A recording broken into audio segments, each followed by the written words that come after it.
The sun streamed through the tall, spotless glass windows of the Conestogan, architectural marvel nestled in the heart of Karachi's elite Clifton neighborhood. The sprawling mansion boasted imported Italian marble floors, a private infinity, pool, and a garden manicured to perfection. It was the kind of home one only saw in glossy magazine spreads, yet for Ariba, it was simply where she brewed her morning tea, watered her lavender pots, and waited patiently for her husband to return from work. Ariba Khan had a softness about her that made strangers smile. She was gentle in speech, graceful in demeanor, and selflessly generous in heart. Once a literature major, she had given up her academic dreams to support Ramiz's meteoric rise in the corporate world. Now 5 months pregnant, she glowed with a quiet joy that came from expecting her first child, a little girl. She had just learned from the sonographer. Days were a blend of maternity yoga, baby name books, and browsing Pinterest boards filled with nursery inspiration. Her nights, however, were reserved for Ramiz, her husband, her protector, her world. She waited for him each evening like clockwork, dressed in soft pastel loungewear, hands resting on her growing belly. Always with a tender smile on her face, Ramiz Khan was the definition of charm fused with power. At 36, he had built Contech from a modest IT firm into a multi-million-dollar tech conglomerate. Known in business circles for his ruthless ambition and strategic brilliance, he was adored by the media for his charisma, philanthropist, image, and good looks. When he walked into a room, people stood straighter. When he spoke, investors listened. And when he smiled, cameras clicked. To the world, Ramiz and Ariba were the epitome of #power couple goals. Paparazzi captured their appearances at charity, galas, award ceremonies, and lavish private events. Tabloids frequently ran headlines like Karachi's golden couple expecting first heir, Ramiz Khan says. My wife is my backbone. Social media worshipped their fairy tale love. But behind the carefully curated image was a truth only time would uncover. Ariba noticed subtle changes, but brushed them aside as the result of corporate stress. Ramiz had started staying out later than usual, citing late-night strategy meetings and client dinners. His tone had grown colder, more distracted. The warm cups of tea she once shared with him before bed had turned into solitary nights with unanswered texts and unread goodnight messages. Still, Ariba refused to complain. She believed in loyalty, in patience, in giving space. She reminded herself that pregnancy often made women overly emotional. She focused instead on crafting the perfect life for their baby, assembling furniture for the nursery, taking parenting classes, and writing daily letters to their unborn daughter, which she kept in a white journal she planned to gift her child one day. One evening, Ramiz came home with lipstick faintly smeared on his collar. Ariba noticed, her hand momentarily freezing over the dinner tray, but he brushed past her with a quick peck on the cheek and muttered something about a branding executive from France. Her heart clenched, but she didn't question it. She reminded herself, trust over suspicion, love over doubt. She had no idea that Ramiz's late nights had nothing to do with business strategy and everything to do with Kinza, a name she had never even heard. A name that would soon shatter her illusions and push her to the very edge literally. For now, though Ariba sat by the nursery window, humming a lullaby to the tiny life growing inside her, blissfully unaware that the man she loved most in the world was already orchestrating her downfall. Her world was picture perfect, but only until the frame cracked. And when it did, the truth would come pouring through like glass shards in a storm. Kinza Shah was the kind of woman who never walked. Into a room she arrived. Tall, sharp-featured, and magnetic, she exuded the kind of confidence that made people forget to blink. With her blood-red lipstick, sleek black hair, and a wardrobe curated to perfection, she didn't just follow trends, she set them, but beneath that stunning exterior was a mind honed for power, manipulation, and calculated charm. Kinza was more than Ramiz Khan's mistress. She was his business associate, his co-conspirator in boardroom battles, and the secret fire that fueled many of his reckless decisions. They had met 2 years ago during a tech summit in Singapore. a guest speaker at the event. Kinza impressed Ramiz with her aggressive pitch for venture capital and her no-nonsense approach to corporate growth. One dinner turned into multiple late-night strategy sessions and soon into something far more. Illicit to Ramiz Kinza was excitement. She was the storm to Ariba's calm sea, the forbidden fiery passion he craved after years of marital routine. With Kinza, there were no soft lullabies or herbal teas. There was whiskey, jazz, fast cars, and the kind of wild ambition that made him feel alive. She challenged him, mocked him, seduced him, and she never cried when he got too harsh. That, to Ramiz, meant strength. But Kinza had grown tired of being the shadow. "I'm not a secret anymore," she said one evening, swirling her wine in his penthouse apartment, the one Ariba didn't know existed. "I'm the reason Contact doubled its stock value last quarter. I'm the one pulling strings behind your golden image. And yet, you go home to that... Soft, sweet homemaker with her baby bump and floral dupattas." Ramiz sprawled on the leather couch with his tie loosened, chuckled. "Don't start this again, Kinza." Kinza stood and walked over, her stilettos echoing. In the marble-floored living room. "You think investors take you seriously with a wife who bakes cookies and paints watercolors? She's a liability. She weakens you. You could run the entire South Asian market, but instead, you're playing house." Ramiz's jaw tightened. Her words stung, not because they weren't true, but because they echoed his own unspoken thoughts. Ariba was loving, kind, but she didn't belong in the world he was building. The corporate jungle had no space for innocence. Kinza leaned in closer. "You know what your real problem is? You want both. You want the respectable wife with the baby, and the ruthless partner who builds empires. But darling, kings don't share thrones." That night marked a shift. Kinza began planting seeds of doubt in Ramiz's mind, dripping venom in doses. She questioned Ariba's intentions, hinted that maybe she'd leak sensitive company data through accidental conversations. She suggested that Ariba's pregnancy was ill-timed. What CEO with a new investor deal wanted the distraction of fatherhood? At board meetings, Kinza started taking more space, stepping in to speak where Ramiz usually led, challenging senior executives, rewriting presentations, even securing high-profile international investors. She became indispensable, not just as a mistress, but as a power broker. And with every deal signed under her strategy, she reminded Ramiz, "Imagine what we could do if you weren't tied down to a woman stuck in the 90s.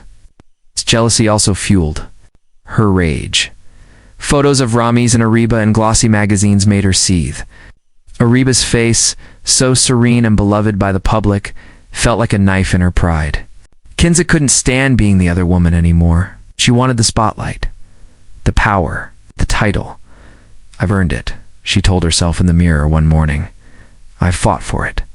And now, I'll take it." Kinza's next move wasn't subtle.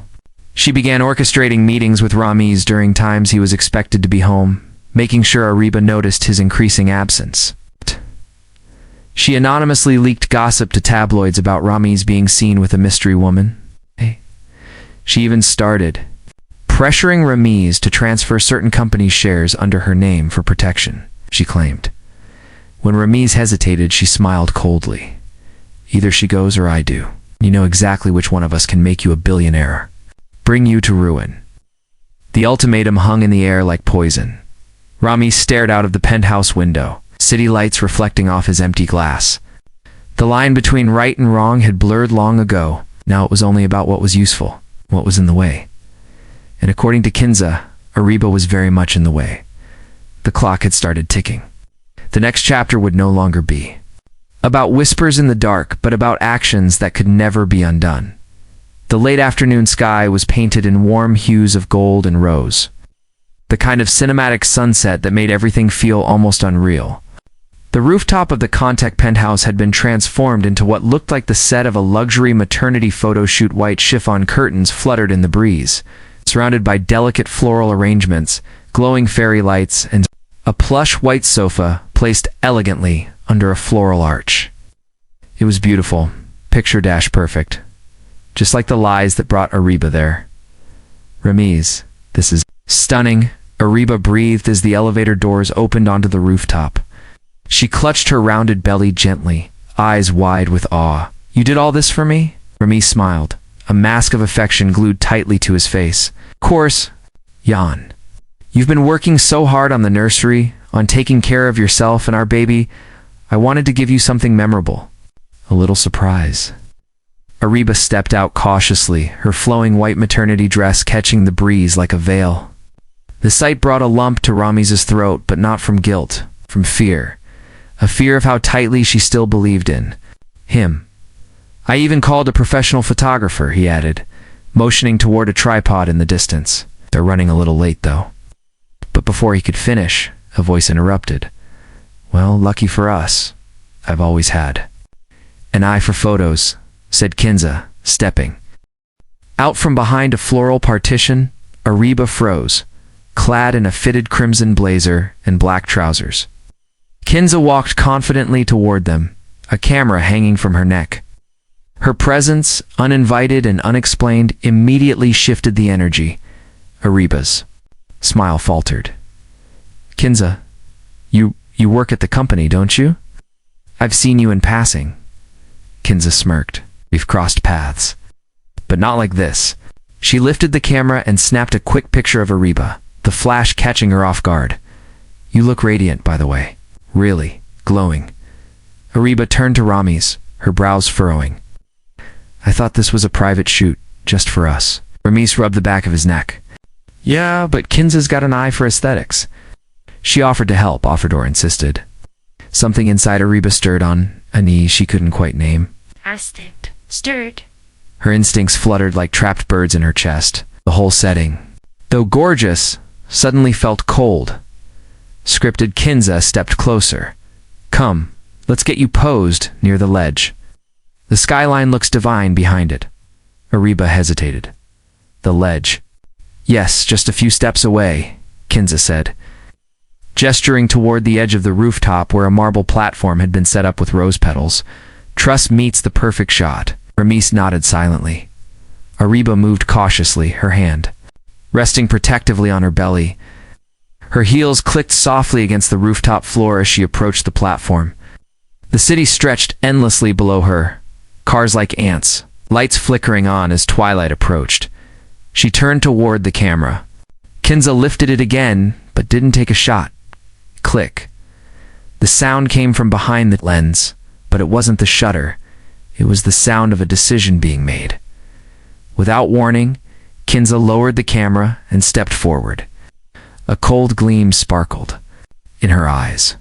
"You know," she said softly, almost thoughtfully, "for someone so fragile, you've lasted longer than I expected." Ariba's eyes widened. What? Kinza's smile curved cruelly. "Too bad fairy tales aren't meant for everyone." Before Ariba could move, react, or scream, Kinza's hand slammed into her chest with brutal force. Ariba's body jerked. Backward, her heels slipped on the marble. She lost her balance. Time slowed. The last thing she saw was Ramis frozen, watching, not rushing to stop it. Then she was falling. The wind howled in her ears, her hands instinctively wrapping around her belly as her body plummeted from the rooftop. Her scream never left her lips. Ow! It was as though gravity had pulled not just her body, but her voice, her trust, her entire world. Lights blurred, her white dress rippled like wings. And then darkness. Kinza stood at the edge, peering down. No scream followed, no crash echoed, only silence. Her chest heaved, and a slow, sick smile curled on her lips. "She's gone." "Shh," she whispered. Rami stepped beside her, trembling. "What have you done?" His voice was hoarse, shaken not with sorrow, but disbelief at the finality of it. Kinza turned to him, fierce and unflinching, which he didn't have the courage to do. But, she snapped. "There's no turning back now. You wanted freedom, Ramis? You have it." She reached into her pocket and pulled out a handkerchief, gently wiping the camera lens. Below them, the city carried on, oblivious to the betrayal that had just taken place above, and somewhere between steel and concrete, glass and sky, Ariba disappeared from their lives, or so they thought, because fate had its parrot its own twist planned, and the story was far from over. Ariba felt the world spin around her as she plummeted from the rooftop. The wind screamed in her ears, her dress flailing like wings that refused to fly. She didn't cry out. Her instincts, stronger than her fear, curled her arms around her belly. Protect the baby. That was the only thought that survived the fall. And then impact, but not the cold. Fatal embrace of concrete. Instead, her body landed with a heavy thud on a canvas awning stretched across the front of an old bookstore 3 floors down. Cloth ripped slightly, slowing her descent before she bounced once and rolled off the edge, crashing into a pile of soft cardboard boxes behind the building. It wasn't painless. Her leg twisted awkwardly. Her head struck the corner of a wooden crate. Blood trickled down her temple. But she was alive, barely. Inside the bookstore, an elderly man named Chacha Hanif, the owner for over 40 years, had just locked the till when he heard the crash. He rushed to the alley behind the store and stopped short, stunned by the sight. A woman, pregnant and bloodied, crumpled amid torn boxes and shattered silence. "Ina lillahi wa, Ina ilahi rajian," he whispered. Then scrambled forward. Betty, can you hear me?" No response. He placed a trembling hand near her nostrils. She was breathing shallow but steady. Chacha Hanif didn't waste a second. He called the small clinic a few streets away, refusing to wait for city ambulances or get the media involved. He didn't know who she was or where she had fallen from, but something in her fragile form stirred his heart. Within 20 minutes, an old white Suzuki van, doubling as an ambulance, pulled up. 2 paramedics carefully lifted Ariba onto a stretcher. Her pulse was weak, and her leg was likely fractured. Her baby's heartbeat miraculously remained strong. She was taken to Nur Hope Hospital, a barely funded clinic in the outskirts of the city. The staff was overworked, the walls stained with time, and supplies barely adequate. But what the hospital lacked in luxury had made up for in heart. The attending physician, Dr. Heineroff, immediately ordered a CT scan and an ultrasound. "She's in a coma," Dr. Heine explained to her assistant hours later. "Blunt head trauma. Fractured leg. Did the baby. It's a miracle. The baby's unharmed. No ID, no purse. Only a delicate locket around her neck with an engraved Ah." Dr. Hina posted a discreet missing person notice with no photo. Just the initials and a description, hoping someone might come forward, but no one did. And Ariba remained nameless. Silent and alone, fighting for her life in a hospital room lit by soft yellow bulbs and filled with whispers of prayer. Meanwhile, just miles away, in a very different world, Ramiz and Kinza were grieving. Fake grieving. The morning after the rooftop incident, Ramiz gave a press statement with bloodshot eyes and trembling lips. "My wife," he began, pausing, "dramatically was the light of my life. I can't believe she's gone." He never used the word dead, his way of distancing himself from the lie, just in case. Kinza played her part well. She stood at his side, holding his hand, her face painted with controlled sorrow. The tabloids lapped it up. #RIP our IBA trended online. Social media overflowed with sympathy. "Such a sweet soul," one influencer posted. Ariba Khan's pregnancy made us all root for her happiness. Ramiz even announced a charity in her name, the Ariba Angel Foundation, meant to support single mothers. It was a PR masterstroke, and within days, donations poured in. Behind the scenes, Kinza smirked. "She's gone," she told Ramiz as they toasted champagne in his private lounge. "You're free and richer." Ramiz, despite the show, couldn't sleep. Something about the silence, the lack of a body, the absence of finality, gnawed at him. Told himself it was paranoia. "She's dead," he muttered one night, pacing alone. "She has to be." But Ariba wasn't dead. She lay in a quiet hospital room, machines beeping softly beside her. Her body was bruised, broken, but healing, and within her womb, a tiny heartbeat pulsed steadily, refusing to be silenced. She had survived the fall. Now, all that remained was for her to wake up, and when she did, the world that had tried to bury her would tremble. Ariba's eyes fluttered open to a soft yellow light filtering through gauzy curtains. The ceiling above was unfamiliar peeling paint, a slow-moving fan, and the faint scent of antiseptic in the air. Her throat felt like sandpaper, her limbs heavy, and her hand shot to her belly. Still there. Ideal. Round? Still alive? She panicked, eyes darting wildly around the room, until a gentle voice soothed her. "You're safe now." "It's okay." A woman appeared beside the bed, a face both kind and strong. She wore a white coat, her hair tied in a loose bun, and her expression held years of experience laced with compassion. "I'm Dr. Heine," she said softly. "You've been unconscious for over 2 weeks. You fell from very high, but somehow you and your baby survived." Ariba opened her mouth to speak, but only a raspy croak escaped. Dr. Heine offered her water and held her hand as she drank. "I don't know how," the doctor continued, "but the baby is fine. Strong heartbeat, no internal damage." The other hand had a fractured leg, mild head trauma, and deep emotional shock. Ariba blinked, struggling to understand how she got here. Her mind was foggy, disoriented, but behind the haze, something dark clawed to the surface. The rooftop, the fairy lights, the camera, Ramiz, Kinza, the push.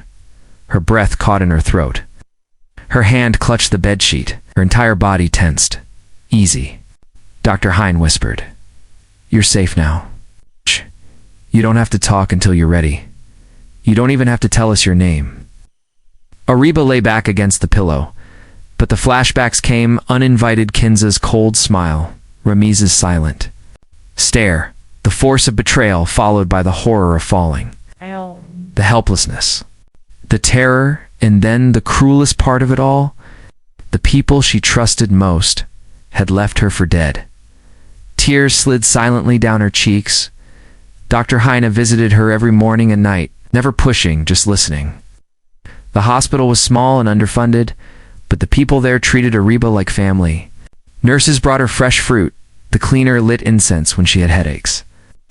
And Chacha Hanifa, old man who had found her, came every evening with a thermos of homemade yakni as her body healed. So did parts of her spirit, but sleep brought nightmares of glass shattering, of falling endlessly, of Rami's reaching out not to save her, but to push her harder. It took 2 more weeks for her to speak clearly. One day, Dr. Heine sat beside her as usual, but Ariba gripped her wrist. "I remember," she whispered. "I remember everything." Dr. Heine didn't flinch.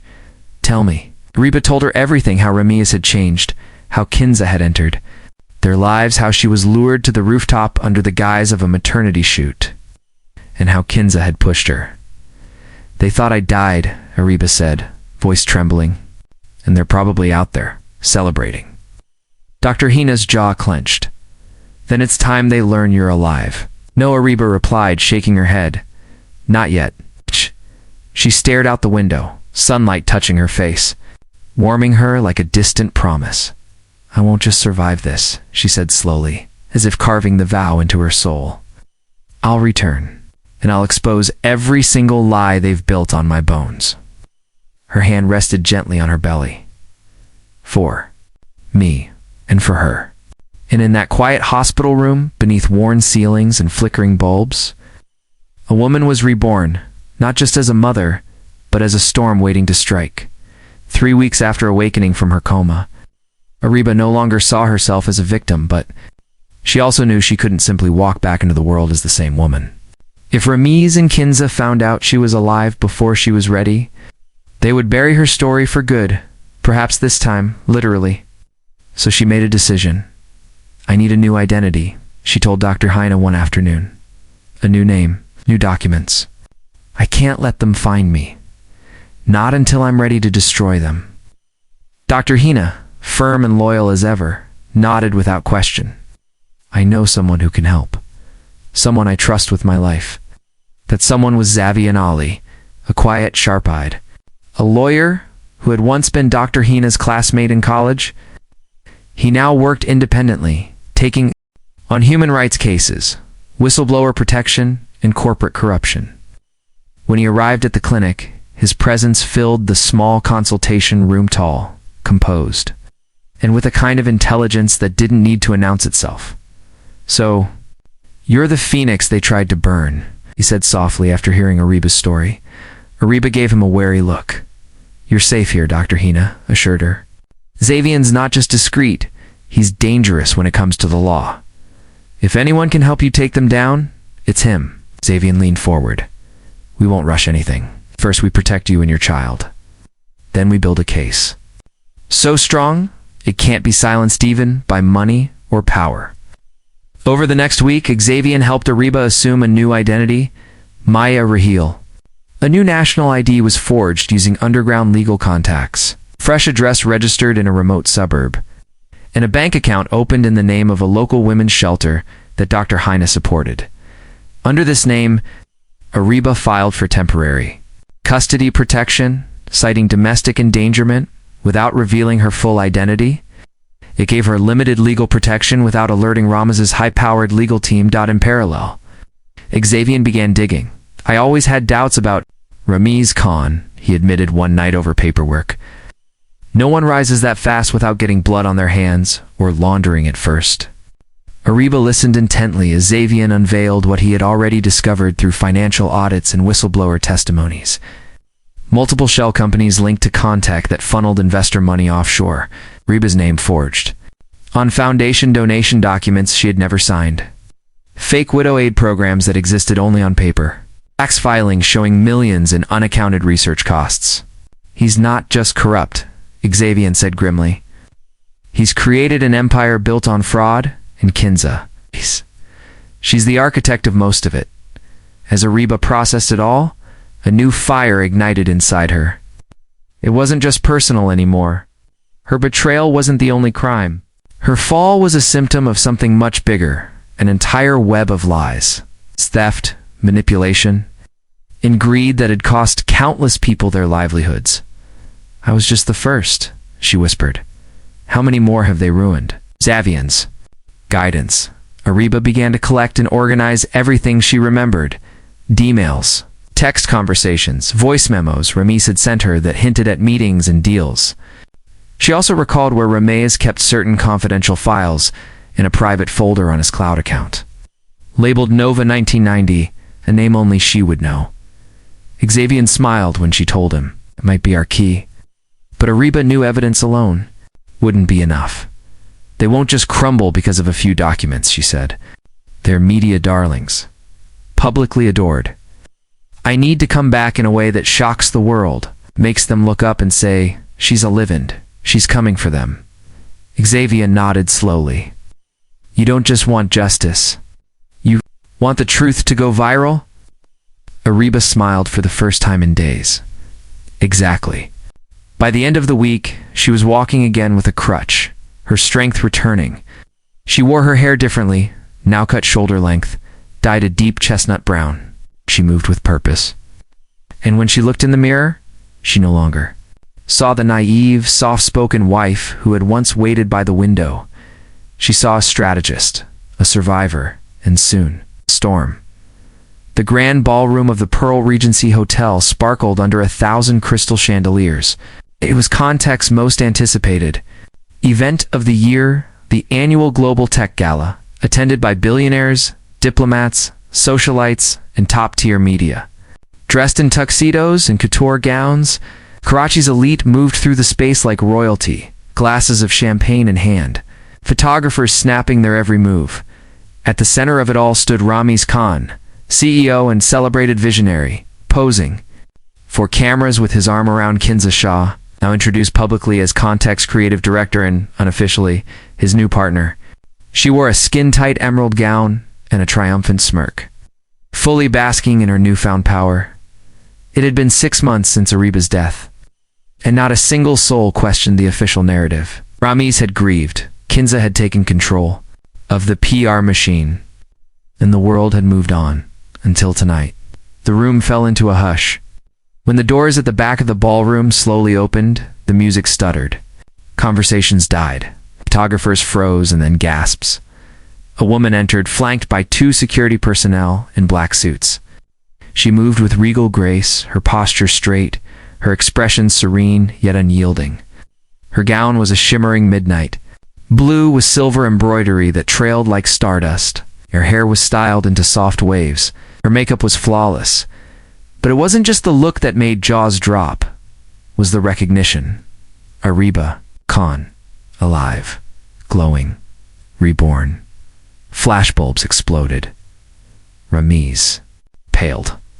Kinza's hand dropped from his arm. Ariba's eyes met his across the room and held. No smile, no fear, just quiet, composed confrontation. The crowd murmured louder now, like a hive of disbelief. Isn't she? She died, didn't she? My God, is that really her? Ramiz moved forward, his voice barely steady. Ariba. She stopped a few feet away. You look surprised, she said, her voice like silk dipped in steel. Did you not expect to see me here tonight? Kinza stepped back, her face drained of color. This can't be. Oh, but it is. Ariba's eyes flicked to her. I remember every second. The rooftop. The push. The silence. The room gasped again. Phones were raised. Live streams began. Ramiz forced a smile. There must be a misunderstanding. You fell. No one pushed you. We thought you hoped I was gone, Ariba interrupted. But fate had other plans. And so did I. She reached into her evening clutch and handed a USB drive to one of the journalists standing nearby. I want to see what's on that. Voice recordings, financial documents, fraud, embezzlement, even fake charity schemes in my name. People crowded around the journalist as he opened a laptop and played the first recording rams in Kinza's voices. Clear as day. Plotting strategy, hiding funds, mocking donors. This is a lie. Kinza shrieked, grabbing Ramiz's arm. Tell them it's fake. His carefully built empire, his reputation, his image was beginning to fracture, live. In front of Karachi's elite and the global media, Ariba stood tall in the center of it all, unmoved. I didn't come back for revenge, she said clearly. I came back for the truth, and tonight it speaks for itself. The crowd erupted in stunned applause, shock, and a flurry of camera flashes. Security moved to escort Kinza away as journalists swarmed Ramiz, demanding explanations. And Ariba? She walked away slowly, head high, back straight, leaving behind gasps, whispers, and a trail of shattered lies. Her comeback wasn't just glamorous, it was revolutionary. The Khan Foundation's annual charity telethon was one of the most watched broadcasts of the year, live streamed on every major network and social media platform. It was an event meant to showcase context, humanitarian face-raising funds for underprivileged schools, women's clinics, and tech literacy. But this year, it was destined for something else. Ariba watched from behind the curtain, her heart steady, her resolve sharper than ever. Dressed in a crisp ivory suit and subtle makeup, she looked every bit the composed, fearless woman the world had seen at the gala. Xavian stood beside her, ready to hit the trigger. Tonight wasn't about rumors or shock value. Tonight was about evidence. On the main stage, Ramiz stood in a sleek black suit, smiling at the camera as Kinza sat beside him, reading donation amounts off a screen. To all our generous donors, Ramiz began, voice syrupy with charm, thank you for believing in this cause. Suddenly, the screen behind them glitched. For a split second, static flickered. Then, a video began to play. Kinza's face froze. Ramiz spun around. On the massive LED screen behind them, a grainy rooftop. Video appeared security footage from a nearby building, previously unnoticed by Ramiz or Kinza. Quietly retrieved by Xavian's tech expert weeks ago.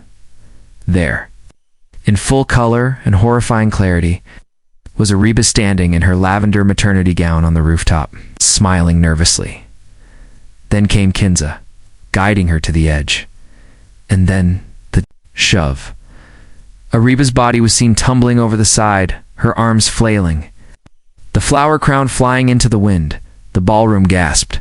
Viewers watching from home dropped forks, spilled tea, and widened their eyes in horror.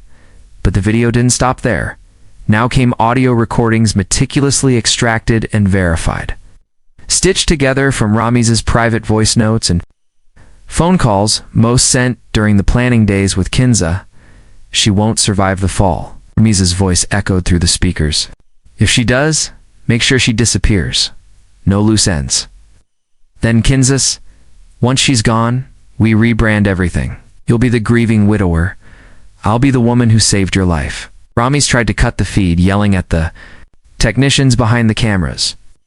But Xavier had locked the system of full hijack running through multiple proxy servers.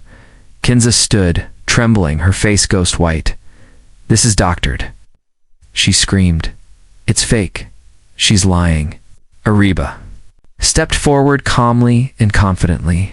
Hello, Kinza, she said into the microphone. Lying was your expertise. Mine is surviving. The crowd erupted in shock. It's her again, someone whispered. She hijacked the broadcast. No, she's delivering justice. Ariba walked to the center of the stage. Kinza backed away. Rami stared at her like he'd seen a ghost. You tried to kill me. You left me and my unborn daughter to die. You thought money and silence would bury me. But the truth? She looked directly into the camera. It has a way of rising louder than lies, brighter than your spotlight. Security finally moved in.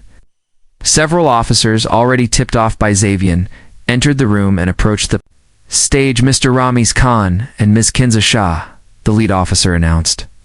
You are both under arrest for conspiracy to commit murder, attempted murder, corporate fraud, and obstruction of justice. Kinza broke down, shrieking. Ramiz tried to maintain his composure, but his hands trembled as the handcuffs clicked around his wrists. Camera crews caught it all, the takedown of Karachi's power couple. Live on air, as they were escorted away, the audience broke into scattered applause. Others stood in stunned silence. Ariba turned once more to the camera, to the women who were silenced. To those told to stay quiet, to bear it, to survive in silence, this is for you. And with that, she walked off the stage. Not as a victim, but as a voice the world could no longer ignore. The sirens outside the Pearl Regency Hotel wailed like the final note of a long, haunting symphony. Police stormed the ballroom moments after the broadcast footage ended, pushing through the stunned crowd with purpose and precision. Officers approached the stage, where Ramiz and Kinza stood frozen, one in cold disbelief, the other in unraveling. Panic, Ramiz Khan and Kinza Shah, the lead inspector, announced. Ow! You are under arrest for attempted murder, conspiracy, fraud, and obstruction of justice. The flashbulbs erupted like fireworks as handcuffs were snapped on. Kinza screamed, trying to yank herself away. Ramiz stayed still, jaw clenched, his eyes never leaving Ariba's. She met his gaze. Unwavering. No more lies, she whispered. Weeks later, the courtroom buzzed with tension as the trial commenced. Cameras were banned inside, but journalists filled every seat, sketching and scribbling every detail. The city held its breath. This was no longer a private scandal. It was national reckoning. Ramiz sat in his tailored prison uniform, face hollowed and stripped of all arrogance. Kinza wore no makeup, her eyes sunken, her posture collapsed. The courtroom walls that once echoed with whispers of their success now bore witness to their fall. Ariba walked into the witness stand, slowly but powerfully. She was visibly pregnant now, over 7 months, along her sari elegant, her shoulders square, her eyes like sharpened glass. The courtroom fell silent as she spoke.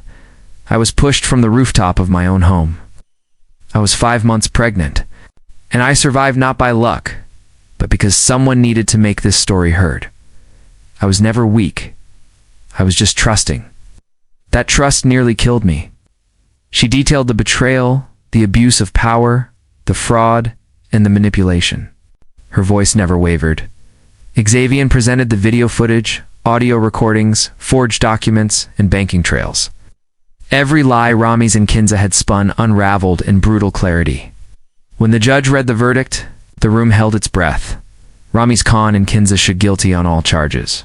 Sentenced to 25 years in prison without parole. Gasps. Silence. Then applause. Ariba stood outside the courthouse, the media surrounding her. She placed a protective hand on her belly and said only one thing: justice isn't revenge. It's freedom. And with that, she walked away into a life they could never touch again. The morning sun painted the Karachi skyline in hues of gold and soft rose. From the rooftop of the same luxury penthouse where her life had once nearly ended, Reba stood tall, reborn, in her arms, wrapped in a pale pink blanket. Slept her daughters. Reba gently kissed her forehead, eyes brimming with emotion. Zara stirred slightly and curled her tiny fingers around her mother's thumb. "She'll never know fear the way I did," Reba whispered. "Only strength." Months had passed since the trial. Ramiz and Kinza were now forgotten headlines' faces. Faded from magazine covers and disgraced from every boardroom they once dominated, Reba, however, had become a symbol of resilience. She had launched the Zara Foundation named after her daughter, aimed at supporting women who had survived domestic abuse, betrayal, and emotional manipulation. The organization offered shelter, legal support, counseling, and job training, helping women rebuild not just their lives, but their identities. Donors poured in. Survivors reached out. And Reba, with Xavier and Dr. Heine by her side, became a voice for the voiceless. But this moment, this rooftop was deeply personal. She looked out over the city, the wind gently playing with her hair. Where once she had stood trembling, now she stood empowered. She turned slightly, cradling Zara against her chest. "They tried to end me here," she whispered to the breeze. "But instead, this is where I began." With a steady breath, she stepped away from the edge, not with fear, but with peace. Because now, she was not just a mother. She was a warrior, a survivor, a beacon for those still trapped in silence. And as Zara yawned in her arms, the skyline stretched before them, full of light, full of promise, and entirely theirs.